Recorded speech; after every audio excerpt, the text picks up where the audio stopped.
Hi, everyone. I know it's been a long time since I've posted, and I guess it's because it has been one heck of a year for me. Very challenging, lots of difficulties coming up, which I had to kind of face, process, and recover from. But we grow the most during challenging times, so I look at it like that, and I've grown a heck of a lot over the last year and had some really um, wonderful experiences that I was honored to have, but they were tough. So I haven't really posted a lot. I haven't traveled at all. I've been still in Indiana. Well, I did go my little tiny jaunt to Paris and London, but I've been in Indiana with family. and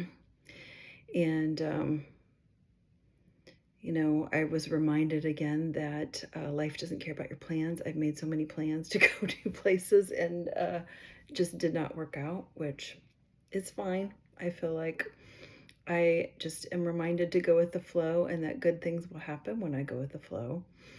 I've been spending a lot of time doing things that I enjoy and trying to kind of live in the moment and spend time journaling and reflecting and uh, every morning asking myself, what do I really want and what do I want to do today, and trying to be more in the flow in that way. And I'm really finding that it's a great way to reconnect with your authentic self and really know yourself better when you are asking yourself every day, what do I want to do? How do I want to spend my day?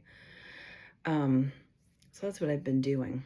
I've got my little notes over here so I don't forget what I want to say to you guys because I have a point to this too. Last week I saw something pretty disturbing around the Epstein files, and um, something that maybe you don't know about me is that I don't watch the news, and I haven't for years since I was in my 20s. I used to have a lot of anxiety growing up and into my 20s, and I realized that um, maybe blocking the news was the best for my emotional regulation. And so I don't watch the news. And this piece of information somehow came into my social media feed, and it was really disturbing. And it kind of reminded me of why I went back to school for psychology and became a school counselor and a therapist. And honestly, why I stopped watching the news when I was in my 20s, which was there was, I think there was some sort of news story about the police like raiding this couple's home, and I think maybe it was for drugs. I mean, don't quote me. That was in the 90s, but what was so upsetting was they found that the couple had a child that the neighbors didn't even know the couple had, and the things that were done to this child were just horrific. And it really, really upset me because I don't understand how anyone could hurt a child and how people don't protect children. I just don't understand it. Um, so that situation, that news story prompted me to stop watching the news, number one. And really, I haven't since then. I find out when I need to find out from my friends and family, usually. Um, and sometimes I will look up certain things, especially if it's political and I want to know what's going on. But you find out about the big things. And I also went back to school after that and decided that I wanted to help people. I wanted to help kids. And, for about 8 years, I was a school counselor. I really wanted to see kids like daily and have them feel like there's someone who cared about them, who was in their corner, who they could go to. And I loved doing that. But then I started feeling like I wanted to help them on deeper issues because I couldn't really do that as a school counselor. You're kind of helping them, figure out what they want to do in life, which is great.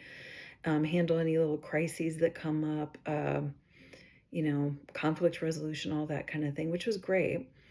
But I kind of wanted to go deeper. I saw so many kids that had anxiety and depression. And so I started my private practice and worked mainly with adolescents and children for the first 5 years of my practice. And Then I started realizing maybe I needed to work with parents because obviously parents are very impactful to kids and how they develop and what they have to deal with and everything.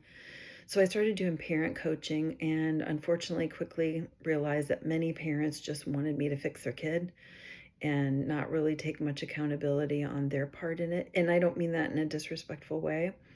I think we don't realize the impact that we have on our kids and how if we take care of ourselves and emotionally regulate and become and what do I want to say?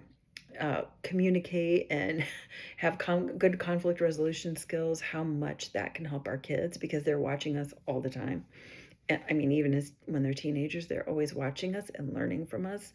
We teach kids how to be in the world, how to be anything, how to be a parent, how to be a friend, how to be a sister, how to be a mother. I already said parent, mother, same thing, whatever.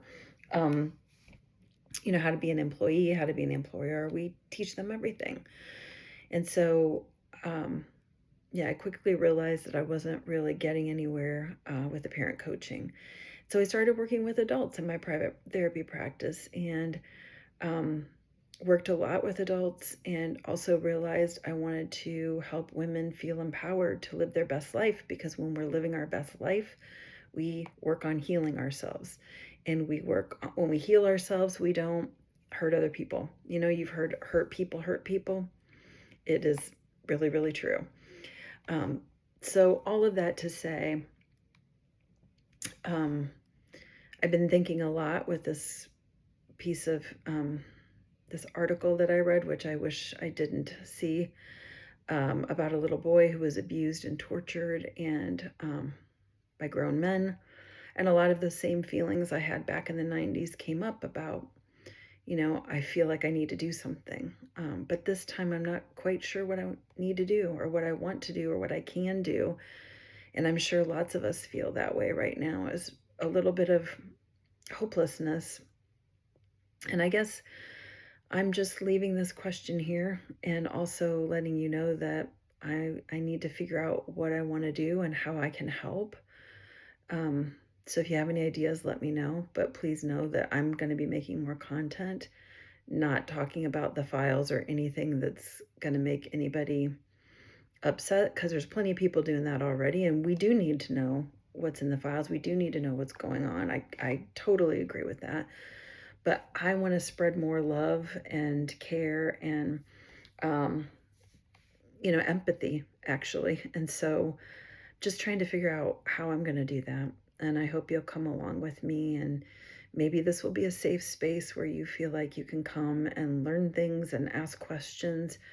I do feel like over the last however many years I've been working, I kind of was looking through what I just talked to you about, being a school counselor and being a therapist and being a coach. And I've learned a lot of things that maybe the typical public doesn't know about. And I'm hoping that maybe I can help educate and teach things people maybe don't realize. Because sometimes when you're doing this for a long time, you think everyone knows what I know, but maybe they don't. For instance, I was telling my daughter-in-law the other day, I said, did you know that a lot of times sexual predators target kids with single parents, like single moms, single dads? And probably a lot of us know that, but a lot of us don't. And she said, no, I had no idea. And I said, yeah, it's because when you've got a single mom or a single dad, that person's probably spread really thin and can't keep track of everything that's going on and can't vet every person their kids around. It's just, for predators, it's an easier target, which is sad. But there's a lot of information like that, I think, that I have up here that maybe could help people. But anyway, I just wanted to let you know what I'm thinking, what I've been doing, where I've been. And if you have any ideas for me or thoughts, I'd love to hear them. And I hope you're okay.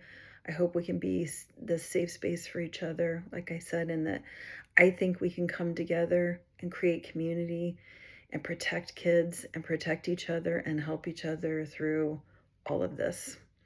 So I hope you have a good rest of your evening or day whenever you see this, and I'll talk to you soon.